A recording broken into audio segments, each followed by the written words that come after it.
It's time for DJ Rocky's Secret Files.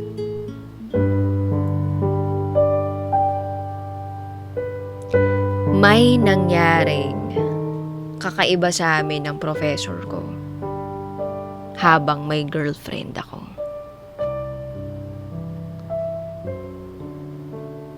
Itago niyo ako sa pangalang Maki. At ito ang aking secret file. It all started nung nagkasama kami ni Nick sa isang fast food chain bilang magkatrabaho. Parehas kaming college student that time. Working student. So umpisa palagi kami nag-aasaran kapag naka-duty. Tapos palagi siyang nagagalit sa akin dahil niloloko ko siya. Tinatanong ko siya, alam ba ng parents mo yan na nagtatrabaho ko? Kutis mayaman ka eh. Pag ganun, naaasar siya sa akin. Walang araw na hindi kami nagkakainisan.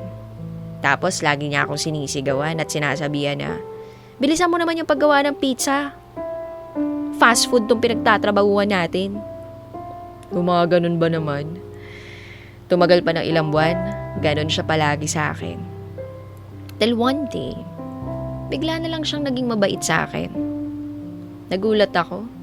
Sabi ko sa sarili ko, ano kayong nakain nito at biglang bumait sa akin? Pero syempre pinabayaan ko na lang na maging ganon kaysa sa palagi kami nagkakapikun at nagkakaasaran sa trabaho.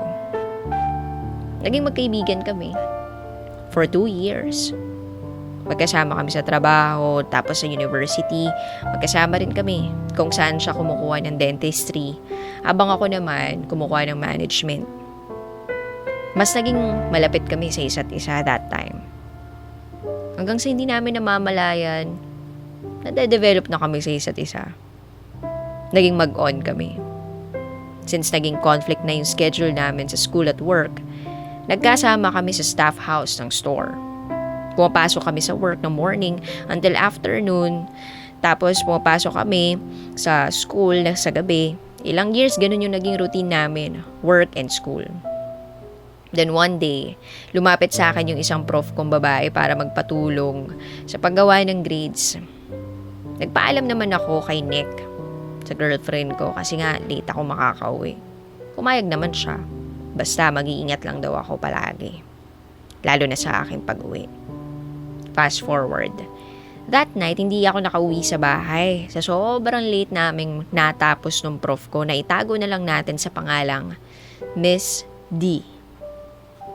I stayed at her home overnight. Hindi ko naman nakakalain na wala pala kami ibang makakasama sa bahay nila.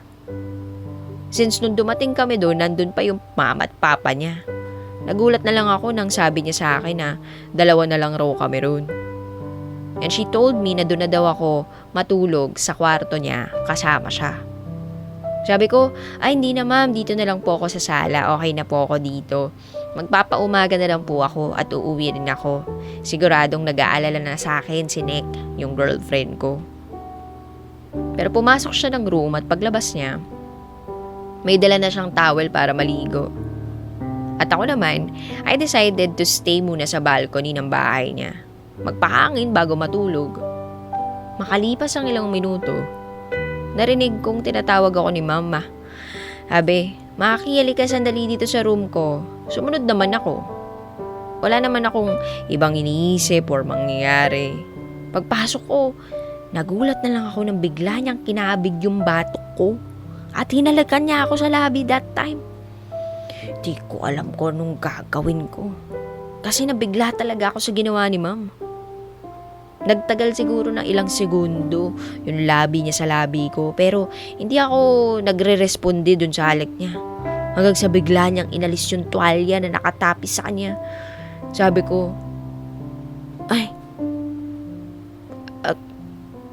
sabi niya sa akin kapag wala daw akong ginawa sa kanya, ibabagsak niya raw ako sa klase niya.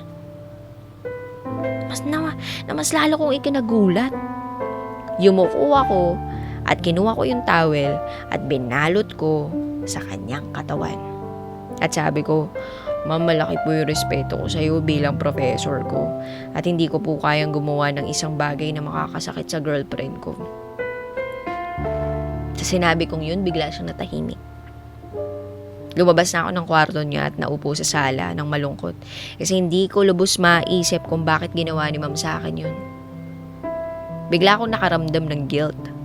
Pakiramdam ko, niloloko ko yung girlfriend ko.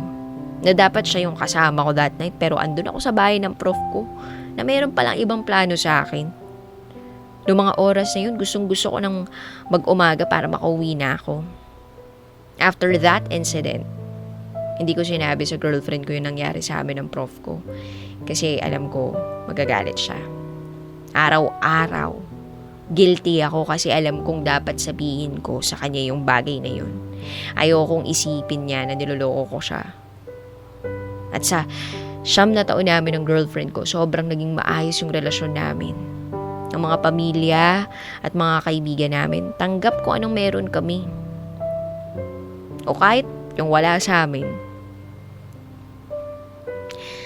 At kahit kailan, wala kaming naging problema basta merong involvement ng ibang tao or third party because we trust and we respect each other. At ayokong masira yung bagay na yun, yung iniingatan kong to, dahil lang sa isang tao. Yung prof ko, si Miss D. So, nag-decide ako na sabihin kay Nick yung nangyari sa amin ni Miss D. At first, speechless siya. And then, bigla niya ako niyakap. And then, sabi niya, mahal na mahal niya ako. At nagpapasalamat siya kasi naging honest ako sa kanya. Noong mga oras na yun, pakiramdam ko para akong kandila na unti-unting nauupos kasi nakikita ko yung taong mahal na mahal ko at mahal na mahal ako na nasasaktan ng dahil sa isang pangyayari sa akin. I asked her forgiveness kasi hindi ko talaga alam na ganun yung mangyayari sa pagtulong ko sa prof ko. Pinatawad naman niya ako at sabi niya, wala naman akong kasalanan. At sabi niya pa, thank you for being a faithful partner. Sa kasalukuyan, isa na ako photographer sa ibang bansa. And 9 years na kami. And we will get married in the US this coming December. Kapag nag-take na siya ng vacation. Working in Canada naman siya ngayon. Actually, parehas kami. I know this kind of relationship is not acceptable in our country, but I believe, that every person deserves to be happy. And I respect kung ano man yung opinion ng bawat tao sa klase ng relasyon na meron kami or ng ibang tao. I just hope na wag nila kaming husgahan. By the way, isa po akong lesbian. Tulad ng ibang nakakarami, pinili lang namin na maging masaya at maging tapat sa isa't isa. Sabi nga, honesty is the best policy. Maraming salamat sa pagbasa ng secret file ko. Muli, ako si Maki. At ito, ang aking secret file.